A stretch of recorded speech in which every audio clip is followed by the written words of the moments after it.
രാധേ രാധേ. നിങ്ങൾ ഏറ്റവും കൂടുതൽ സ്നേഹിക്കുന്നത് ആരെയാണ്? നിങ്ങളെ ഏറ്റവും കൂടുതൽ സ്നേഹിക്കുന്നത് ആരെയാണ്? നിങ്ങളുടെ മനസ്സിൽ പലവിധ ഉത്തരങ്ങൾ വരും. എന്നാൽ ആദ്യം ഞാൻ പറയുന്ന ഈ കൊച്ചു കഥ നിങ്ങൾ കേട്ടുള്ളൂ. ഒരിടത്ത് ഒരു സന്യാസി ഉണ്ടായിരുന്നു. അവിടെ തന്നെ ഒരു കേണൽ ഉണ്ടായിരുന്നു. പട്ടാളത്തിൽ നിന്ന് റിട്ടയർഡായി വന്നിരിക്കുന്ന കേണലാണ്. ഈ കേണൽ എന്നും സന്യാസിയുടെ ആശ്രമത്തിൻ്റെ മുന്നിലൂടെ രാവിലെ നടക്കാൻ പോകുമായിരുന്നു. അപ്പോൾ ഇദ്ദേഹം വരുന്ന ആ സമയത്ത് സന്യാസി ചെടികൾക്കൊക്കെ ഇങ്ങനെ വെള്ളം ഒഴിച്ചുകൊണ്ട് നിൽക്കുകയായിരിക്കും. അപ്പോൾ ഉടനെ സന്യാസി ഈ കേണല് സന്യാസിയോട് പറയും, ഹായ് സ്വാമി, ഗുഡ് മോർണിംഗ്. ശരിക്കും പറഞ്ഞാൽ ഇയാൾക്ക് സന്യാസിമാരെ അത്ര ഇഷ്ടമല്ല.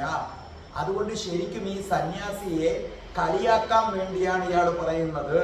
പക്ഷേ സന്യാസി തിരിച്ച് യാതൊന്നും മറുപടി പറയാറില്ല.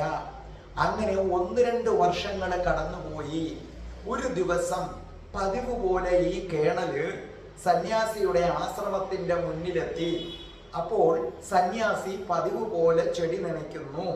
അപ്പൊ കേണല് പറഞ്ഞു, ഹായ് സ്വാമി, ഗുഡ് മോർണിംഗ്.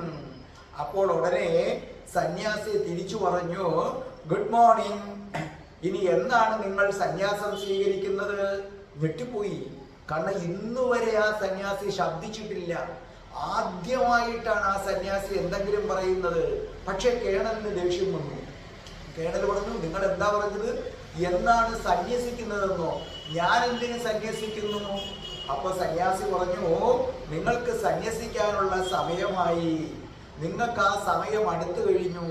അപ്പൊ ഇയാൾ പറഞ്ഞു, എനിക്ക് ഭാര്യയുണ്ട്, എനിക്ക് മക്കളുണ്ട്, എന്നെ സ്നേഹിക്കാൻ ഒരുപാട് പേരുണ്ട്. അവരെയൊക്കെ വിട്ടിട്ട് ഞാൻ എന്തിനാണ് സന്യസിക്കാൻ വരുന്നത്? സ്വാമി, നിങ്ങളെ സംബന്ധിച്ചിടത്തോളം നിങ്ങളെ സ്നേഹിക്കാൻ ആരുമില്ല. ആരാണ് ഈ സന്യാസിമാരാവുന്നതെന്ന് അറിയാവോ? ഒന്നുകിൽ കാശിന് ഗതിയില്ല, തിന്നാനും കുടിക്കാനും ഒന്നുമില്ല, അപ്പൊ പോയെന്ന് സന്യാസിയാകും. അതല്ല എങ്കിൽ നമ്മളെ സ്നേഹിക്കാൻ ആരുമില്ല, ആ അവസരത്തിൽ പോയി സന്യാസിയാകും. അപ്പൊ സന്യാസി പുഞ്ചിരിച്ചിട്ട് പറഞ്ഞു, സ്നേഹിക്കാൻ ആരുമില്ലെങ്കിൽ പിന്നെ സന്യാസിയാകുന്നതാണ് നല്ലതല്ലേ? കേണൽ പറഞ്ഞു, അതെ, അതാണ് നല്ലത്. പക്ഷെ എന്നെ സംബന്ധിച്ചിടത്തോളം എന്നെ സ്നേഹിക്കാൻ ഒരുപാട് പേരുണ്ട്. അപ്പൊ സന്യാസി പറഞ്ഞു, തെറ്റി. നിങ്ങളെ ആരും സ്നേഹിക്കുന്നില്ല. നിങ്ങളുടെ ഭാര്യയോ മകളോ, നിങ്ങൾക്ക് ഒരേ ഒരു മകളേ ഉള്ളൂ, നിങ്ങളുടെ സുഹൃത്തുക്കളോ ആരും നിങ്ങളെ സ്നേഹിക്കുന്നില്ല. അപ്പൊ കേണല് പറഞ്ഞു, അത് ഈ കാഷായ വസ്ത്രം ഇടുന്നവർക്കുള്ള ഒരു സ്ഥിരം പരിപാടിയാണ്. അസൂയയുടെയും കുശുമ്പിന്റെയും ഒരു കേന്ദ്രമാണ്. മറ്റുള്ളവർ സുഖമായി ഇങ്ങനെ ജീവിക്കുന്നത് കാണുമ്പോൾ നമുക്കിതൊക്കെ നഷ്ടപ്പെട്ടല്ലോ എന്ന ഒരു ചിന്തയിൽ നിന്ന് വരുന്നതാണ്. അപ്പോൾ സന്യാസി പറഞ്ഞു, നോക്കൂ, പന്തയം വയ്ക്കുന്നു, ഞാൻ തെളിയിച്ചു തരാം നിങ്ങളെ ആരും സ്നേഹിക്കുന്നില്ല എന്ന്. അപ്പൊ കേണല് പറഞ്ഞു, അങ്ങനെയാകട്ടെ, എന്നെ ആരും സ്നേഹിക്കുന്നില്ല എന്ന് നിങ്ങൾ തെളിയിച്ചതാ. അപ്പോൾ സന്യാസി പറഞ്ഞു, അങ്ങനെ ഞാൻ തെളിയിച്ചാൽ നിങ്ങൾ ആ നിമിഷം സന്യാസം സ്വീകരിക്കണം. സമ്മതമാണോ? കേണല് പറഞ്ഞു, സമ്മതമാണ്. അപ്പൊ കേണല് പറഞ്ഞു, തിരിച്ച് ഞാനാണ് വിജയിക്കുന്നതെങ്കിലോ?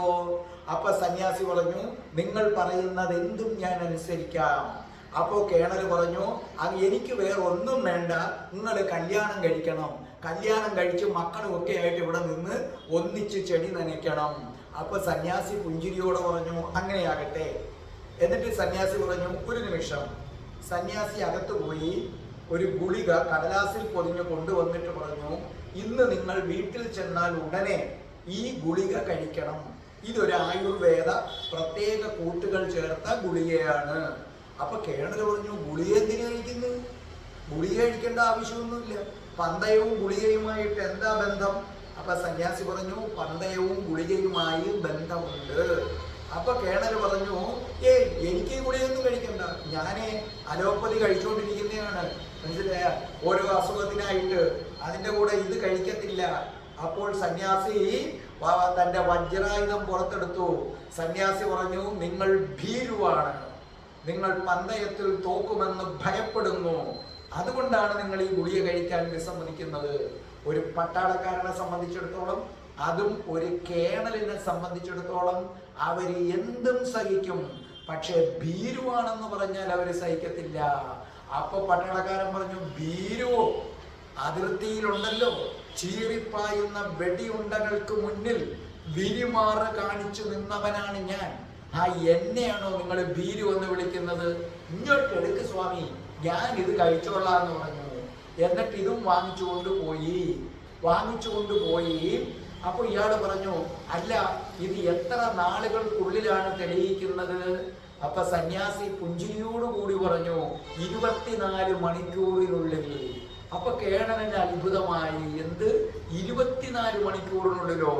അപ്പൊ കേണല് പതിവ് പോലെ വീട്ടിലെത്തിയതിനു ശേഷം ഒരു ഗ്ലാസ് വെള്ളം എടുത്തിട്ട് ഈ ഗുളിക കഴിച്ചു. ഗുളിക കഴിച്ച പാടെ തൻ്റെ ദേഹം തളർന്നു വരുന്നതായിട്ട് ഇങ്ങനെ തോന്നി. ഭാര്യയുടെ പേര് വിളിച്ചു, അപ്പോഴേ മറിഞ്ഞങ്ങ് വീണു. ദേഹം മൊത്തം തണുത്തുറഞ്ഞു. ഭാര്യ വന്ന് ഓടി നോക്കിയപ്പോൾ ഇങ്ങനെ വിയർത്ത് കുളിച്ചു കിടക്കുകയാണ്. അവരോടിപ്പോയി തൊട്ടടുത്ത വീട്ടിലൊരു ഡോക്ടറുണ്ട്. ആ ഡോക്ടറെ വിളിച്ചു കൊണ്ടുവന്നു. ഡോക്ടർ വന്ന് ഇദ്ദേഹത്തിന്റെ പൾസൊക്കെ നോക്കിയിട്ട് പറഞ്ഞു, നിങ്ങളുടെ ഭർത്താവ് മരിച്ചുപോയി. പക്ഷെ ഇയാളെ സംബന്ധിച്ചിടത്തോളം കേണലിന് പറയണമെന്നുണ്ട്, ഞാൻ മരിച്ചിട്ടില്ല. കേണലിനെ സംബന്ധിച്ചിടത്തോളം ഇപ്പോഴത്തെ അവസ്ഥ എന്ന് പറഞ്ഞാൽ പുറത്ത് നടക്കുന്നതെല്ലാം അറിയാം, പക്ഷേ കയ്യോ കാലോ ചലിപ്പിക്കാൻ പറ്റത്തില്ല, മിണ്ടാനും പറ്റത്തില്ല. ഇങ്ങനൊരവസ്ഥ നമുക്കുണ്ട് അനസ്തേഷ്യ തന്ന് ഓപ്പറേഷൻ ചെയ്യുമ്പോൾ. അല്ലേ, നിങ്ങൾ ഓപ്പറേഷന് വിധേയമായിട്ടുണ്ടെങ്കിൽ അറിയാം, ഏകദേശം അനസ്തേഷ്യയുടെ കെട്ടൊക്കെ ഒന്ന് വിട്ടുവരും. ആ സമയത്ത് നമുക്ക് ഇവർ പറയുന്നതെല്ലാം കേൾക്കാം, പക്ഷേ നമുക്ക് തിരിച്ചങ്ങോട്ട് പറയാനോ കൈകാലുകൾ ചലിപ്പിക്കാനോ കഴിയില്ല. ഈ ഒരു അവസ്ഥയിലാണ് സന്യാസി ഇങ്ങനെ കിടക്കുന്നത്, അല്ല ഈ പട്ടാളക്കാരൻ കിടക്കുന്നത്. അപ്പൊ ഇയാളുടെ ഭാര്യ, അയ്യോ എൻ്റെ ചേട്ടൻ പോയേ, എനിക്കിനി ജീവിക്കണ്ടായേന്നും പറഞ്ഞൊരു ഓട്ടം. ഇച്ചിരി കഴിഞ്ഞപ്പോൾ ആളുകളൊക്കെ ബലം പ്രയോഗിച്ചുകൊണ്ട് ഇവരെ പൊക്കി എടുത്തുകൊണ്ട് വരുന്നു. അപ്പൊ മറ്റുള്ളവരുടെ സംഭാഷണത്തിൽ നിന്ന് ഇദ്ദേഹത്തിന് മനസ്സിലായി, തൻ്റെ ഭാര്യ താൻ മരിച്ചു എന്ന വാർത്ത കേട്ട് താങ്ങാൻ വയ്യാതെ കിണറ്റിൽ ചാടി ആത്മഹത്യക്ക് ശ്രമിച്ചതാണ്. അപ്പൊ ഈ കേണൽ വിചാരിച്ചു, അയ്യോ ഇവക്ക് ഇത്രയും സ്നേഹം എൻ്റെ അടുത്തുണ്ടായിരുന്നോ, ഞാനിത് ഒരിക്കലും തിരിച്ചറിഞ്ഞിരുന്നില്ലല്ലോ, കഷ്ടം.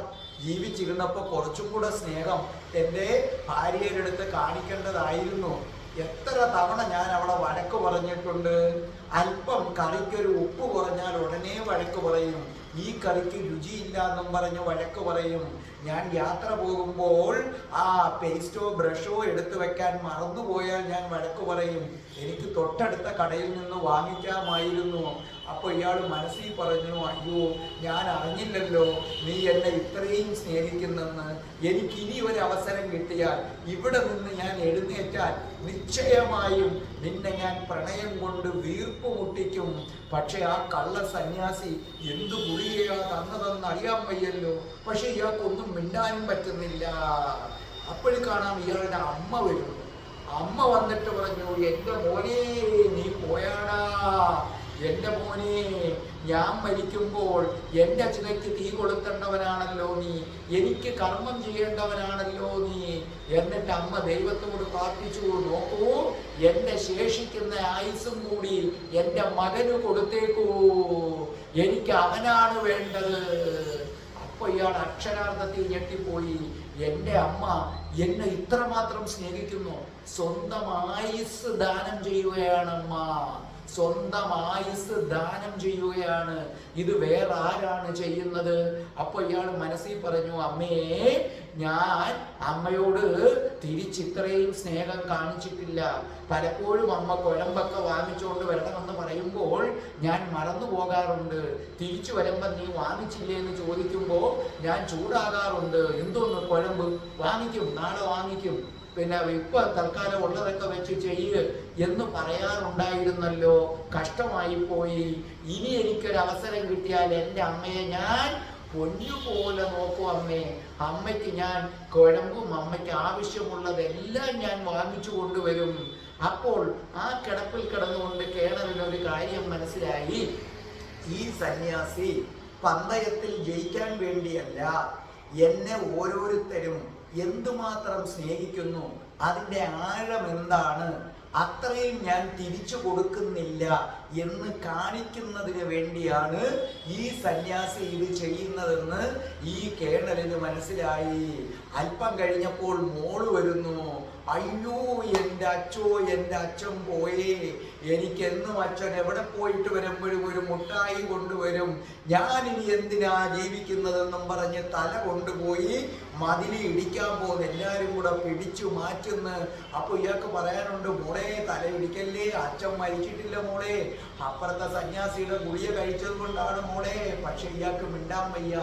അപ്പൊ ഇയാള് ആ കിടപ്പിൽ കിടന്നുകൊണ്ട് ഇയാള് ചിന്തിക്കുകയാണ്, അയ്യോ എൻ്റെ മകള് പാവം, അവക്ക് ഞാൻ പലപ്പോഴും മുട്ടായി വാങ്ങിക്കുമ്പോൾ 2 ചോക്ലേറ്റ് വാങ്ങിക്കാമെന്ന് തോന്നും, പിന്നെ വിചാരിക്കും 1 മതിയെന്ന്. കഷ്ടമായി പോയി. ഇനി മുതൽ എൻ്റെ കുഞ്ഞിന് എനിക്ക് ജീവൻ തിരിച്ചു കിട്ടിയാൽ ഞാൻ 2-3 ചോക്ലേറ്റ് കൊണ്ടുവരും. എൻ്റെ മകൾ എന്നെ എന്തുമാത്രം സ്നേഹിക്കുന്നു, സത്യത്തിൽ ഞാൻ എന്ത് ഭാഗ്യവാനാണ്. അപ്പൊ കാണാം സുഹൃത്തുക്കൾ വരുന്നു. സുഹൃത്തുക്കൾ വന്നിട്ട് പറഞ്ഞു, എടോ ഇന്ന് രാവിലെയും ഞങ്ങളോടൊത്ത് നടക്കാൻ വന്നതാണല്ലോടാ നീ. ഓരോരുത്തരും പൊട്ടിക്കരയാൻ തുടങ്ങി. അപ്പൊ കേണൽ അവിടെ കിടന്നുകൊണ്ട് പറഞ്ഞു, അയ്യോ നിങ്ങൾ കരയുന്നു, ശക്തരെന്ന് കരുതിയ നിങ്ങൾ കരുതുന്നു, നിങ്ങൾക്ക് ഇത്രയും സ്നേഹം എന്നോടുണ്ടായിരുന്നു. ഞാൻ നിങ്ങളോട് എന്നും ഒരു പട്ടാളക്കാരന്റെ തലക്കരത്തോടു കൂടിയേ സംസാരിച്ചിട്ടുള്ളൂ. ഇവിടുന്നൊന്ന് എഴുന്നേക്കട്ടെ, നമുക്കൊന്ന് അടിച്ചു പൊളിക്കണം, എനിക്ക് നിങ്ങളെ സ്നേഹം കൊണ്ട് വീർപ്പ് മുട്ടിക്കണം. ഈ സമയത്ത് അങ്ങോട്ടേക്ക് നമ്മുടെ സന്യാസി കടന്നു വന്നു. അപ്പൊ സന്യാസി വന്നപ്പോൾ ഈ പട്ടാളക്കാരന്റെ കേണലിന്റെ ഭാര്യ അലമുറയിട്ട് കരഞ്ഞുകൊണ്ടിരിക്കുകയാണ്. അവര് പറഞ്ഞു, സ്വാമി കണ്ടില്ലേ സ്വാമി, ഈ കിടത്ത കണ്ടില്ലേ സ്വാമി, എൻ്റെ ഭർത്താവ് പോയി സ്വാമി, എനിക്ക് സഹിക്കാൻ പറ്റുന്നില്ല സ്വാമി, എൻ്റെയും കൂടെ ജീവൻ എടുക്കൂ സ്വാമി. അപ്പോ സന്യാസി പറഞ്ഞു, കരയാതെ മകളെ കരയാതെ, ഞാനൊന്ന് നോക്കട്ടെ. എന്നിട്ട് ഇയാളുടെ പൾസ് പിടിച്ചിട്ട് പറഞ്ഞു, ഇയാള് മരിച്ചെന്ന് ആരാ പറഞ്ഞത്? ഇയാള് മരിച്ചിട്ടില്ല. പെട്ടെന്ന് ഭാര്യയ്ക്ക് അത്ഭുതം, എന്ത്, എൻ്റെ ഭർത്താവ് മരിച്ചില്ലെന്നോ? അപ്പുറത്തെ ഡോക്ടറാണ് പറഞ്ഞത്. അപ്പോൾ പറഞ്ഞു, ഇല്ല, ഇതൊരു പ്രത്യേകതരം അവസ്ഥയാണ്, ഈ അവസ്ഥയിൽ നിന്ന് തിരികെ കൊണ്ടുവരാം, പേടിക്കണ്ട. നോക്കൂ, ഇപ്പൊ ഇദ്ദേഹത്തിന് മരുന്ന് കഴിക്കാൻ പറ്റില്ല, ഇദ്ദേഹത്തിന്റെ കൈത്തണ്ടയിൽ ഇങ്ങനെ മുറുകെ പിടിച്ചുകൊണ്ട് ഞാൻ തരുന്ന ഗുളിക നിങ്ങളിൽ ആരെങ്കിലും ഒരാൾ കഴിച്ചാൽ മതി, ആ സമയത്ത് ഇദ്ദേഹത്തിന് നിങ്ങളിലെ ഊർജം പകർന്നു കിട്ടുകയും ജീവൻ തിരിച്ചു കിട്ടുകയും ചെയ്യും. അപ്പൊ ഭാര്യ പറഞ്ഞു, ഇഞ്ഞ് താ സ്വാമി, എന്റെ ചേട്ടന് വേണ്ടി ഞാനല്ലേ കഴിക്കേണ്ടത്, എന്തും ഞാൻ ചെയ്യും എന്റെ ചേട്ടന് വേണ്ടി, എടുക്ക് സ്വാമി. അപ്പോഴത്തേക്ക് ഈ കേണലിന്റെ ഹൃദയം ഇത് കേട്ടപ്പോൾ തന്റെ ഭാര്യയോടുള്ള പ്രണയം കൊണ്ട് നിറഞ്ഞു കവിഞ്ഞ്. അപ്പോൾ ഈ അമ്മയും ഭാര്യയും തമ്മിൽ ഒരു അല്പം ഉടക്കുണ്ട്. അപ്പൊ ഈ അമ്മായിയമ്മ, അതായത് കേണലിന്റെ അമ്മ പറഞ്ഞു, നോക്കൂ സ്വാമി, ഈ ഗുളിക കഴിക്കാനുള്ള അധികാരം എനിക്കാണ്. കാരണം 10 മാസം ഇവനെ ഈ വയറ്റിൽ ഞാൻ ചുമന്നിട്ടുള്ളതാണ്, 10 മാസം. അതുകൊണ്ട് ഈ ഗുളിക ഞാനാണ് സ്വാമി കഴിക്കേണ്ടത്. അപ്പൊ ഇയാൾക്ക് അമ്മയോട് സ്നേഹം വന്നു. അപ്പൊ ഭാര്യ പറഞ്ഞു, നോക്കൂ, നിങ്ങൾ 10 മാസം എൻ്റെ ഭർത്താവിനെ ചുമന്നു എന്നത് സത്യമായിരിക്കാം, പക്ഷേ നിങ്ങളുടെ ഭർത്താവിൻ്റെ മകളെ ഞാനും 10 മാസം ചുമന്നിട്ടുണ്ട് എന്ന് മാത്രവുമല്ല, അമ്മയേക്കാൾ വലുതാണ് ഭാര്യ, അതുകൊണ്ട് ഞാൻ തന്നെയാണ് ഇത് കഴിക്കേണ്ടത്, അല്ലേ സ്വാമി? ഇത്രയുമായപ്പം മകള് വന്നിട്ട് പറഞ്ഞു, നോക്കൂ, ഇവിടെ ഭാര്യയും അമ്മയും ഒന്നുമല്ല, അച്ഛൻ ഏറ്റവും കൂടുതൽ സ്നേഹമാരോ അവരാണിത് കഴിക്കേണ്ടത്. എൻ്റെ അച്ഛന് ഏറ്റവും കൂടുതൽ സ്നേഹം എന്നോടാണ്. അപ്പൊ എൻ്റെ അച്ഛനെ ജീവിതത്തിലേക്ക് തിരിച്ചു കൊണ്ടുവരാൻ ഈ ഗുളിക കഴിക്കേണ്ടത് ഞാനാണ് സ്വാമി. ആ ഗുളിക ഇനി എടുക്ക് സ്വാമി, ഞാനിത് കഴിക്കാം സ്വാമി. അപ്പോൾ പിന്നെ കൂട്ടുകാർ പറഞ്ഞു, നോക്കൂ, നിങ്ങൾക്കെല്ലാം തെറ്റി. ഒരാളെ സംബന്ധിച്ചിടത്തോളം ഏറ്റവും പ്രിയപ്പെട്ടത് അവരുടെ സുഹൃത്തുക്കളാണ്. കാരണം ഒരു പുരുഷൻ തൻ്റെ ഭാര്യയോടോ തൻ്റെ അമ്മയോടോ മക്കളോടോ പോലും പങ്കുവയ്ക്കാത്ത കാര്യങ്ങൾ സുഹൃത്തുക്കളുമായിട്ടാണ് പങ്കുവയ്ക്കുന്നത്. അതുകൊണ്ട് ഈ ഗുളിക കഴിക്കാൻ ഏറ്റവും യോഗ്യർ ഞങ്ങളാണ് സ്വാമി, ആ ഗുളിക എൻ്റെ കയ്യിൽ തരൂ. ഒരു സുഹൃത്ത് പറഞ്ഞു. അപ്പൊ അടുത്ത സുഹൃത്ത് പറഞ്ഞു, ഇല്ല സ്വാമി, ഞാൻ കഴിക്കാം. അപ്പൊ സ്വാമി ഒരു നിമിഷം നിന്നിട്ട് പറഞ്ഞു, ഈ ഗുളിക കഴിക്കാൻ ഏറ്റവും കൂടുതൽ അവകാശമുള്ളത് ഭാര്യയ്ക്കാണ്. ഒരു പുരുഷനെ സംബന്ധിച്ചിടത്തോളം അമ്മയേക്കാൾ വലുതാണ് ഭാര്യ. കാരണം ഒരു സ്ത്രീയെ സംബന്ധിച്ചിടത്തോളം അവക്ക് ഭാര്യയെ സംബന്ധിച്ചിടത്തോളം അവക്ക് ഭാര്യയാകാം, കാമുകിയാകാം, അമ്മയാകാം, സഹോദരിയാകാം. പക്ഷെ അമ്മയ്ക്ക് അമ്മ മാത്രമേ ആകാൻ പറ്റൂ, കാമുകിയോ ഒന്നും ആകാൻ പറ്റില്ല.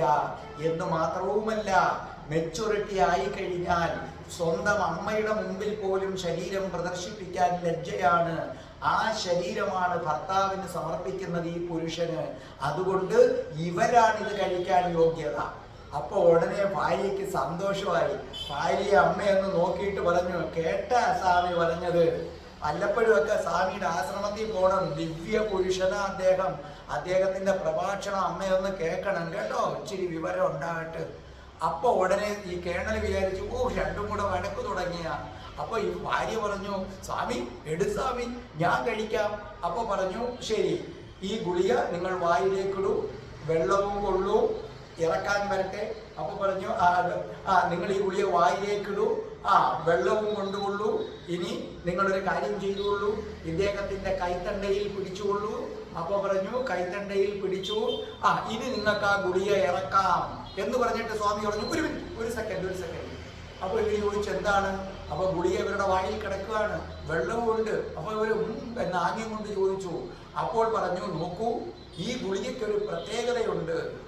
ഈ ഗുളിക നിങ്ങൾ ഭാര്യ കഴിച്ചാൽ നിശ്ചയമായും ഇദ്ദേഹം ജീവിക്കും.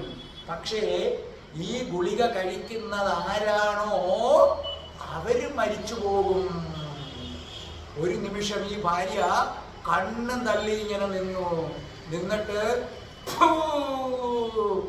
പരട്ട സ്വാമി, അടിച്ച് നിന്റെ കാരണക്കുറ്റി പൊട്ടിക്കണം, വൃത്തികെട്ടവനെ. ഈ ഗുളിക എങ്ങാണോ അങ്ങ് ഇറങ്ങിപ്പോയിരുന്നെങ്കിലോ എന്റെ സ്ഥിതി എന്തായിരുന്നു? എടാ ദ്രോഹി, എടാ ദുഷ്ട, ഇവനെ അടിച്ചു കൊല്ലുവനെ ആരെങ്കിലും. അപ്പൊ സന്യാസി പറഞ്ഞു, അല്ല, നിങ്ങളല്ലേ പറഞ്ഞത് നിങ്ങളുടെ ഭർത്താവിന് വേണ്ടി എന്തും ചെയ്യുമെന്നൊക്കെ പറഞ്ഞത്. എന്താണ് എന്തും ചെയ്യുമെന്ന് പറയാൻ? നോക്കേ, ഞാൻ ഈ ഗുളിക എങ്ങ് കഴിച്ചു, ഞാൻ മരിച്ചു പോയെന്ന് ഇരിക്കട്ടെ, ഇങ്ങാരുണ്ടല്ലോ, ഇങ്ങാർക്കൊരു പെണ്ണില്ലാതെ ജീവിക്കാൻ വലിയ പാടാണ്. ഇങ്ങാർ കുറച്ച് കഴിയുമ്പം പോയി വേറെ കെട്ടും, മനസ്സിലായ? എന്ന് മാത്രവുമല്ല, എൻ്റെ മോക്ക് പിന്നെ ആരുണ്ട്? എൻ്റെ കുഞ്ഞിനെ നോക്കണമെങ്കിലേ നോക്ക്, അച്ഛനല്ല, മക്കൾക്ക് അമ്മയാണ് വേണ്ടത്. അപ്പൊ എൻ്റെ മോക്കേ അച്ഛനില്ലെങ്കിലും അവള് ജീവിക്കും. ഈ പ്രായത്തിൽ അമ്മയില്ലാതെ പറ്റത്തില്ല. അപ്പൊ കേണൽ അവിടെ കിടന്നുകൊണ്ട് പറഞ്ഞു, എടി ഭയങ്കരി, നീ അപ്പം നേരത്തെ കിടത്തി ചാടാൻ പോയത് ആള് പിടിക്കാനുള്ളത് കൊണ്ടാണില്ലേ, ദുഷ്ടേ. അപ്പൊ ഇയാൾ പറഞ്ഞു, ശരി, നിങ്ങൾ ഇഷ്ടമില്ലാതെ കഴിക്കണ്ട. അമ്മ നേരത്തെ അമ്മയുടെ ആയുസ് വരെ ഇവന് ദാനം ചെയ്തതാണ്, ഈ ഗുളിക അമ്മ കഴിച്ചോളൂ. അപ്പൊ അമ്മ പറഞ്ഞു, അല്ല സ്വാമി, സ്വാമി എന്തുവാ ഈ പറയുന്നത്? വിഡ്ഢിത്തം പറയരുത് സ്വാമി. നോക്കേ, ഞാൻ ഈ ഗുളിക കഴിച്ചാൽ മരിക്കും ഇല്ലേ? എനിക്ക് ഈ ഒരു മകൻ മാത്രമല്ല, എനിക്ക് വേറെയും 3-4 മക്കളുണ്ട്. ദാ നിൽക്കുന്നത് കണ്ടോ ഇല്ലേ? ഞാനങ്ങ് മരിച്ചു പോയാൽ ഇവർക്കൊക്കെ പിന്നെ ആരാ ഉള്ളത് സ്വാമി? അപ്പൊ അടുത്ത് നിന്ന ഒരു മകൻ പറഞ്ഞു, അമ്മേ സാരമില്ല അമ്മേ, അമ്മ ആ ഗുളിക കഴിക്ക്, ഞങ്ങൾ എങ്ങനെങ്കിലും ഒക്കെ അഡ്ജസ്റ്റ് ചെയ്തോളാം. വൃത്തികെട്ടവന്മാരെ, നിനക്കൊക്കെ എന്നോട് സ്നേഹമില്ല, ഞാനങ്ങ് ചത്താ മതി. ഇല്ലടാ, എനിക്കങ്ങനെ അല്ലടാ.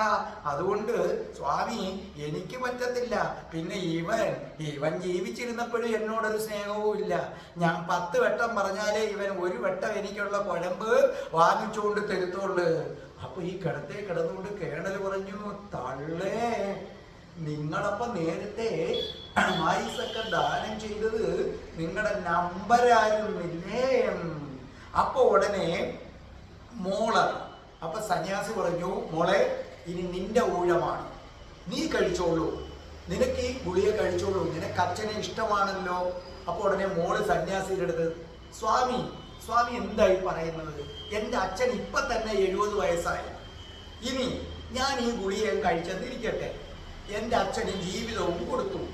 അല്ല, ഈ 70 വയസ്സുള്ള അച്ഛൻ ഇനി എത്ര നാൾ ജീവിക്കാൻ സ്വാമി? ഏറിയാൽ ഒരു 3-4 വർഷം. ഞാൻ അതാണോ? എനിക്ക് വയസ്സ് 16 ആയുള്ളൂ. ഒരു വലിയ ജീവിതം ഇനി എൻ്റെ മുന്നിൽ കിടക്കുകയല്ലേ. ഒരു 2 3 വർഷം ജീവിക്കുന്ന ആൾക്ക് വേണ്ടി ഞാൻ എന്തിനു കളയുന്നു? അല്ലെങ്കിൽ തന്നെ ഞങ്ങളുടെ അച്ഛൻ ആരാന്നറിയാവോ? മോൻ കാഞ്ഞ വിത്ത. അച്ഛൻ പെൻഷൻ കിട്ടിയാലുണ്ടല്ലോ നേരെ പോകുന്നത് അപ്പുറത്തെ മേരി ചേച്ചിയുടെ വീട്ടിലേക്കാ. മേരി ചേച്ചിയായിട്ടുള്ള ബന്ധം എന്താണെന്ന് അറിയാമോ? അപ്പൊ അവിടെ ഇരുന്ന് കരഞ്ഞോണ്ടിരുന്ന മേരി ചേച്ചി പതുക്കെ പുറകോട്ടങ്ങ് മാറി. അപ്പൊ കേണല്, അയ്യോ ഞാനും മേരിയും തമ്മിലുള്ള ബന്ധം ഇവർക്ക് അറിയാമായിരുന്നു. അപ്പൊ മോള് പറഞ്ഞ്, അതാണ് എൻ്റെ അച്ഛൻ. ഞാനേ ഇദ്ദേഹത്തിന് ജീവൻ കൊടുക്കുന്ന എന്തിന്? വീണ്ടും പെൻഷൻ വാങ്ങിച്ച് മേരി ചേച്ചിയുടെ വീട്ടിൽ പോകാനോ? അതിന്റെ ആവശ്യമില്ല. അപ്പൊ ഇയാൾ പറഞ്ഞു, അയ്യോ നിനക്ക് 2 മുട്ടായി വെച്ച് വാങ്ങിക്കാതിരുന്നത് ഭാഗ്യമായി. ഇനിയുള്ളത് സുഹൃത്തുക്കളാണ്. നോക്കിയപ്പോ കാണാം ഒറ്റ സുഹൃത്തുക്കളും അവിടെ എങ്ങും ഇല്ല. അപ്പോൾ ഇവര് പറഞ്ഞു, പിന്നെ ബോഡി കുളിപ്പിക്കണ്ടേ, ഇങ്ങനെ ഇട്ടിരുന്നാൽ മതിയോ? അപ്പൊ പറഞ്ഞു കുളിപ്പിക്കണം. എന്നാ ഈ മുറി നമുക്ക് പുറത്തേക്ക് എടുക്കാം. അപ്പൊ പറഞ്ഞു എടുക്കാം. അപ്പൊ എല്ലാവരും കൂടെ ചേർന്ന് ഇയാളെ താങ്ങി. അപ്പൊ ഇയാൾ ഇതെല്ലാം കേൾക്കുന്നുണ്ട്. അപ്പൊ ഇയാൾ വിചാരിക്കുകയാണ്, എന്റെ ദൈവമേ എന്നെ ഇനിമാരെല്ലാം കൂടെ ജീവനോടെ കത്തിക്കൂ. അപ്പൊ പൊള്ളുമ്പോ എനിക്ക് നോവുമല്ലോ. പക്ഷേ ഒന്നും മിണ്ടാൻ വയ്യ. അങ്ങനെ വന്നപ്പോ കാണാം ഇദ്ദേഹം ആ ഗുളിക കഴിച്ചിട്ട് ഇങ്ങനെ മലന്നാ വീണത്. അപ്പൊ ഈ കൈ ഇങ്ങനെ നീണ്ടിരിക്കുകയാണ്. അപ്പൊ ഇവര് നോക്കിയപ്പോ എങ്ങനെ നോക്കിയിട്ടും വാതിലിലൂടെ ഈ ശരീരം പുറത്തെടുക്കാൻ വയ്യ. അപ്പൊ ഒരുത്തൻ പറഞ്ഞു, കേണലിന്റെ ഭാര്യ എടുത്ത് പറഞ്ഞു, ചേച്ചി ഒരു കൽപ്പടി മേശിരിക്കാരനെ വിളിക്കാൻ, ഒരു ആശാരിയെയും വിളിച്ച്. അപ്പൊ ചോദിച്ചു എന്തിന്? അതെ ഈ വാതിലില്ലേ ഇതിന്റെ കട്ടളപ്പടി ഇളക്കിയിട്ട് ഇച്ചിരി തട്ടി പൊട്ടിക്കണം. അപ്പൊ ചോദിച്ചു എന്തിന്? സാറിന് ഇവിടെ നടക്കാൻ വയ്യ, താ കണ്ടില്ലേ കൈ നീട്ടി വെച്ചിരിക്കുകയാണ്. അപ്പൊ ഈ വാതിൽ ഇളക്കി കട്ടളപ്പടി മാറ്റി ഇച്ചിരി പൊട്ടിച്ച് വീതി കൂട്ടിയാലേ നമുക്ക് സാറിനെ ഇവിടെ ഇറക്കാൻ പറ്റൂ. അപ്പോ ഭാര്യയുടെ ചോദ്യം, പിന്നെ രണ്ടാമത് ഈ ആശാരിയെ ഇതിനെയൊക്കെ കൊണ്ട് ഇത് വീണ്ടും കെട്ടിക്കാനുള്ള പൈസ നിന്റെ അച്ഛൻ വന്ന് കൊടുക്കോടാ. ഇടാ അയാൾ എന്തായാലും മരിച്ചു, ഇത് കത്തിക്കേണ്ട ഓടിയല്ലേ. നീ ഒരു കാര്യം ചെയ്യ്, ആ കൈ പിടിച്ചങ്ങ് ഒടിച്ചു വരെ, അത് ഒട്ടിച്ചങ്ങ് എടുക്കടാ. എടുത്തിട്ട് ഇതിനകത്ത് വെച്ചാൽ മതി, എന്തായാലും കത്തിക്കാൻ പോവല്ലേ. ചുമ്മാതെ വീടൊക്കെ തട്ടിപ്പൊളിച്ച് കളയുന്നതിന്. പിന്നെ ഒരു വീട് കെട്ടുന്ന കാറ്റാ പിന്നെ അവന്മാര് വന്ന് വാങ്ങിക്കുന്നത്. കേണലിന്റെ അന്തം വിട്ടുപോയി. ഈ സമയത്ത് കേണലിന് സംസാരശേഷി തിരിച്ചു കിട്ടി. കേണൽ പെട്ടെന്ന് കണ്ണു തുറന്നു. കേണൽ എഴുന്നേറ്റു. ഭാര്യയെയും മക്കളെയും സുഹൃത്ത് നോക്കി, അമ്മയെയും നോക്കി. എല്ലാവരും അന്തം വിട്ടു നിന്നു. അപ്പൊ അദ്ദേഹം സ്വാമിയുടെ അടുത്ത് എത്തിയിട്ട് മറ്റൊന്നും പറഞ്ഞില്ല. സ്വാമി പോകാം, എനിക്ക് എപ്പോഴാ സന്യാസ ദീക്ഷ തരുന്നത്? വാ സ്വാമി പോകാം സ്വാമി എന്ന് പറഞ്ഞു. അതായത് ഈ ജീവിതത്തിൽ ഏതൊരു മനുഷ്യനും ഏറ്റവും കൂടുതൽ സ്നേഹിക്കുന്നത് അവനവനെ തന്നെയാണ്. നമ്മൾ സേഫായിരുന്നാൽ മാത്രമേ നമ്മൾ എന്ത് ചെയ്യുന്നുള്ളൂ, മറ്റൊരാളെ സ്നേഹിക്കുന്നുള്ളൂ എന്നുള്ളതാണ്. നോക്കേ, ഒരമ്മ കുഞ്ഞിനെ തോളത്തിട്ടുകൊണ്ടിരിക്കുമ്പോൾ കിണറ്റിൽ വീണ് കഴിഞ്ഞാൽ അറിയാതെ ആ പിടി വിട്ടുപോകും. വിട്ടിട്ട് സ്വയം രക്ഷപ്പെടാനായിട്ട് ഇങ്ങനെ ശ്രമിക്കും. മുകളിൽ വന്നു കഴിയുമ്പോഴാണ് കയ്യിൽ കൊച്ചില്ലല്ലോ, ഉടനെ വിളിക്കും അയ്യോ എൻ്റെ കൊച്ചേന്ന്. നിങ്ങളുടെ ജീവൻ കളഞ്ഞിട്ട് ഒരിക്കലും നിങ്ങളൊരാളെ സ്നേഹിക്കില്ല. വേണ്ട, ഒന്ന് ചിന്തിച്ചു നോക്കേ. ഇത് കേട്ടുകൊണ്ടിരിക്കുന്ന ഓരോ സ്ത്രീകളും പുരുഷന്മാരും ചിന്തിച്ചു നോക്കേ. നിങ്ങൾ മരിച്ചു കിടക്കുകയാണ്. അപ്പോൾ ഒരാൾ വന്നിട്ട് പറയുകയാണ്, അല്ലെങ്കിൽ ദൈവം പറയുകയാണ്, ഈ ഗുളിക കഴിച്ചാൽ നിങ്ങൾക്ക് ജീവൻ തിരിച്ചു കിട്ടും, പക്ഷെ കഴിക്കുന്ന ആള് മരിച്ചു പോകും.